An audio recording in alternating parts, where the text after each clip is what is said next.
Asian TV, साथ आपके हमेशा। मैं आज की इस मीडिया ब्रीफिंग में आप सबका स्वागत करता हूं। आज यहां पर हमें दुनिया के सबसे बड़े आध्यात्मिक और सांस्कृतिक इवेंट प्रयागराज महाकुंभ 2025 के लिए आयोजित इन बैठकों के क्रम में मैं आप सबका भी हृदय से स्वागत करता हूं। आज प्रातःकालीन सत्र से ही हम लोगों को प्रयागराज में आने, संगम तट पर मां गंगा, यमुना और सरस्वती के मिलन स्थल पर दर्शन करने का सौभाग्य प्राप्त हुआ। आरती और पूजन करने का भी अवसर प्राप्त हुआ। अक्षय वट, सरस्वती कूप आदि की सुंदरीकरण की योजना और लेटे हुए हनुमान जी के कॉरिडोर निर्माण के कार्य को भी और दर्शन करने का भी अवसर प्रातःकालीन सत्र में हमें हुआ है। प्रयागराज कुंभ महाकुंभ 2025 के लिए 13 अखाड़ों, खाक चौक, आचार्यवाड़ा और तीर्थ पुरोहितों के साथ हमारी बैठक संपन्न होने के बाद केंद्र और राज्य सरकार के विभिन्न विभागों के द्वारा महाकुंभ के लिए कार्य किस रूप में आगे बढ़ रहे हैं, इसके बारे में भी एक विस्तृत समीक्षा हम लोगों ने यहां पर की है।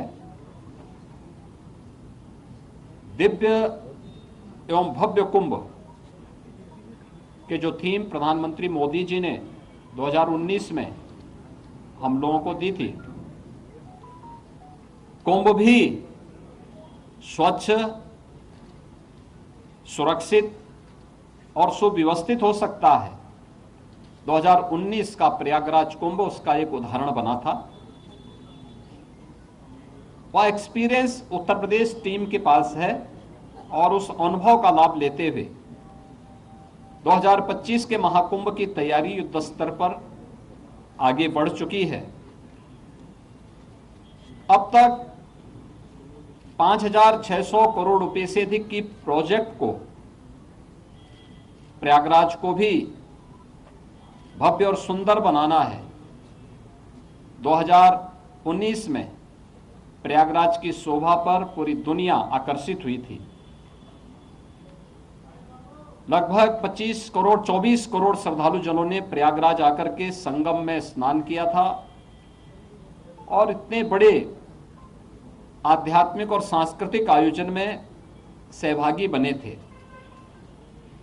लगभग 100 के आसपास देशों के राजनयिकों ने भी यहां पर आकर के इस बड़े आयोजन में भागीदार बनकर के भारत की आध्यात्मिक और समृद्ध सांस्कृतिक परंपराओं का अवलोकन करने का उन्हें भी अवसर प्राप्त हुआ था।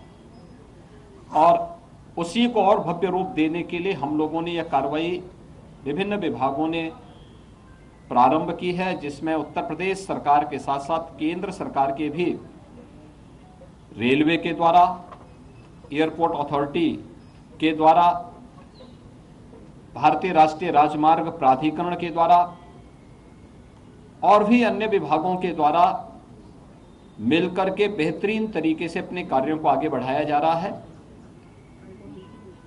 यद्यपि जब कुंभ का आयोजन होता है तो उस समय संगम में जल का जो स्तर होता है उस समय लगभग ये 8 से 10 हजार क्यूसिक वाटर वहां पे होता है।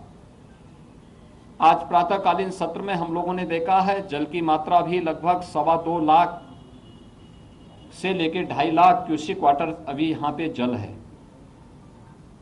जल को रिसीट होने में अभी 10-12 दिन लग सकता है, लेकिन कुंभ की तैयारी में महाकुंभ की तैयारी में फिलहाल कोई बाधा नहीं है और हम लोगों ने एक डेडलाइन दी है कि 15 दिसंबर तक हर हाल में सभी प्रकार के कार्य, निर्माण के कार्य संपन्न होने के साथ ही कुंभ के दायरे को भी बढ़ाने का कार्य 2013 के प्रयागराज कुंभ की तुलना में इस बार उससे दुगने से अधिक क्षेत्र में कुंभ फैलेगा।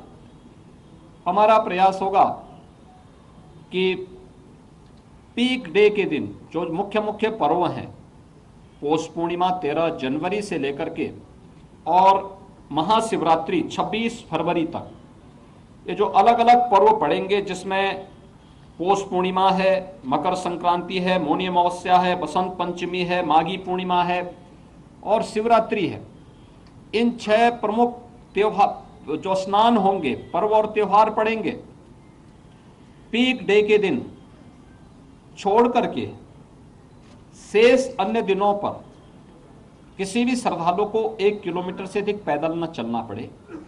कोई तो है जिसने पल पल देखा है मासूम सिसकियों को, कोई तो है जो देख रहा है गरीबी को, कोई तो है जो देख रहा है बुझे चूल्हों के बीच दबी भूख को, कोई तो है जो अत्याचार के खिलाफ है, कोई तो है जिसने महसूस किया है इंसानियत को, कोई तो है जो समाज से दूर करेगा बुराइयों को। एशियन टीवी, साथ आपके हमेशा।